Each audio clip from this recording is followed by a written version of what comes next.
Bashundhara eye hospital and research institute ও vision care ফাউন্ডেশনের উদ্যোগে চাঁপাইনবাবগঞ্জে প্রায় ১,৭০০ মানুষকে বিনামূল্যে চক্ষু চিকিৎসা সেবা দেওয়া হয়েছে। মঙ্গলবার সকাল ৯টা থেকে দুপুর পর্যন্ত চাঁপাইনবাবগঞ্জ সদর উপজেলার রানীহাটি ইউনিয়নের কৃষ্ণ গোবিন্দপুর ডিগ্রি কলেজে এই চক্ষু চিকিৎসা সেবা কেন্দ্রের আয়োজন করে চিকিৎসা সহায়তা কেন্দ্র নামের একটি সংগঠন। বিনামূল্যে চিকিৎসা করানো হয়েছে। চোখ অপারেশন করতে হবে। এই ডাইন চোখটা ব্যথা করে, ভালো করে দেখতে পায় না, এমনি আবার ধাবা করছে। দুই চোখেটাই এটাই বেশি ডাইন কারটাই বেশি। আর একটু দিলে দেখা যায় ব্যথা করে আর পানি ধরছে। জনগণ যতগুলো অপারেশন করেছি সবাই আল্লাহ দিয়েছে, ভালো হয়েছে, সব ভালো আছি। Bashundhara eye hospital and research ইনস্টিটিউটের প্রতিনিধি চাঁপাইনবাবগঞ্জ ক্যাম্প ইনচার্জ আবু তোয়েব জানান, নানা রকম সমস্যা আক্রান্ত চোখের রোগীদের মধ্যে যাদের জটিল ধরনের সমস্যা এরকম আরো ২০০ জনকে বাছাই করা হয়েছে। তাদেরকে আরো উন্নত চিকিৎসার জন্য ঢাকার Bashundhara eye hospital and research ইনস্টিটিউটে নিয়ে যাওয়া হবে। সেখানে তাদের অপারেশন এবং অন্যান্য চিকিৎসা সহ যাতায়াতের সকল খরচ বহন করবে বসুন্ধরা গ্রুপ।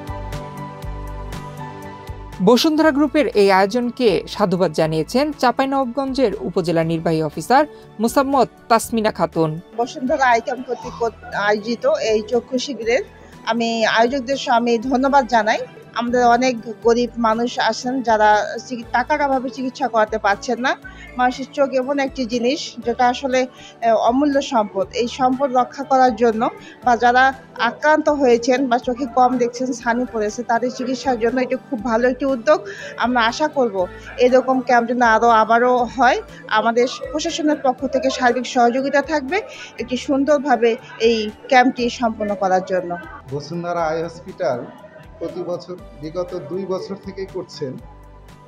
ওনাদের প্রতিশ্রুতি অনুযায়ী অত্র এলাকায় যতগুলা ছানিযোগ্য রোগী হবে বাছাই করে বসুন্ধরা আই হসপিটালে গ্রুপ ওয়াইজ 50-50 করে চক্ষু অপারেশন করে আমাদের এলাকার দরিদ্র যারা চিকিৎসার অভাবে, টাকার অভাবে চিকিৎসা করতে পারেন না, তারা এই সুযোগটা পাচ্ছে। আমি খুব বসুন্ধরা আই হসপিটালের প্রতি কৃতজ্ঞতা প্রকাশ করছি।